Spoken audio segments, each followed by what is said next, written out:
Well, it was a night of terror in Ukraine's Odesa. The Black Sea port city was rocked by a massive overnight drone assault launched by the Russian forces.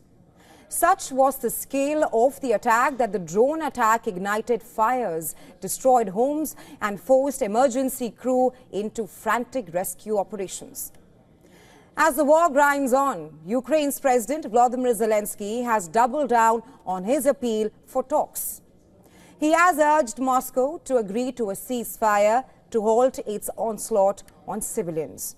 But even though the Kremlin has said that it is willing to discuss that, it says that there are no concrete plans for talks with Ukraine. The question being, what does all this mean for the future of the war? Here's what has happened today. Russia smashed Odesa with drones. Local officials say that the attack damaged many residential buildings. At least 3 people were reported injured. Odesa's ports have long been strategic and frequent targets in the war, but it was not just Odesa. Russian attacks across Ukraine over the last 24 hours have reportedly killed 5 civilians. That's what Ukrainian officials say. These are deaths from attacks in villages in the Kharkiv and other regions and the Kherson regions. According to the governor of Kherson, Russia has attacked around 36 settlements across the region over the last 24 hours. The attacks came a day after the Ukrainian President Volodymyr Zelensky expressed readiness for talks on an accord that could perhaps halt attacks on civilian targets. Ukraine maintains its proposal not to strike at least civilian infrastructure, and we are expecting a clear response from Moscow. We are ready for any conversation about how to achieve this. There is an obvious, simplest, and most reliable path to stop missile and long-range drone strikes, which would automatically ensure the protection of all civilian infrastructure. A ceasefire, real and lasting, must be the first step toward a reliable and enduring peace. Zelensky has been under pressure from the US to agree to some sort of agreement.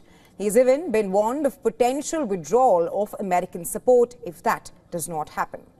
He also announced that Ukraine will hold peace talks with the United Kingdom, France and the United States in London on Wednesday. He said that the London talks have one primary task: to push for an unconditional ceasefire. What was Kremlin's response to all of this? Well, on Tuesday, Kremlin spokesperson Dmitry Peskov confirmed that Russia is open to a diplomatic solution to the crisis, but stopped short of giving a time frame to it. And that fits in with what the Russian President Vladimir Putin said on Monday. Speaking to Russian state TV, Putin said, and I quote him here, "We have always talked about this, that we have a positive attitude towards any peace initiatives. We hope that representatives of the Kyiv regime will feel the same way." This is perhaps the first time that Putin has said he is open to bilateral talks with Ukraine. Previously, he set out conditions for it as well, one of which was the removal of Ukrainian President Volodymyr Zelensky for talks to happen. Now, it seems that Russia is ready to consider Zelensky's proposal. Kremlin spokesperson Dmitry Peskov has described the talks as a complex topic that Putin was ready to discuss. However, he has also told reporters that there were no concrete plans at the moment for talks between Russia and Ukraine. As far as the US is concerned, earlier this week on Sunday, US President Donald Trump wrote on Truth Social that he hoped Russia and Ukraine would make a deal this week. In response, the Kremlin spokesperson Dmitry Peskov said efforts aimed at finding a peaceful solution to the war must be conducted privately. He also welcomed the US statement indicating it does not support Ukraine's accession to NATO. Well, both the sides, both Moscow and Kiev, are under pressure to demonstrate progress towards ending the war. Washington has publicly expressed frustration in trying to get both the sides to agree.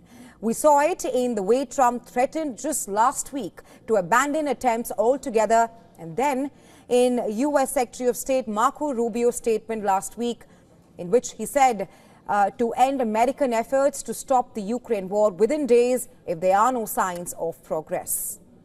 In the course of the conflict, civilians have been killed in both Ukraine and Russia, far more on the Ukrainian side.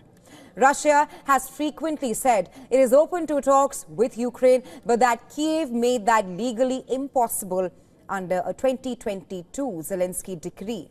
The Kremlin has said that if Ukraine wanted to talk, then it should take steps to legally clear the obstacles to such contacts. The situation continues to evolve, but the world is watching closely, hopeful that dialogue could pave the way for a resolution in a war that has been raging for more than 3 years. The coming days will reveal much on the levels of genuine willingness to end the war.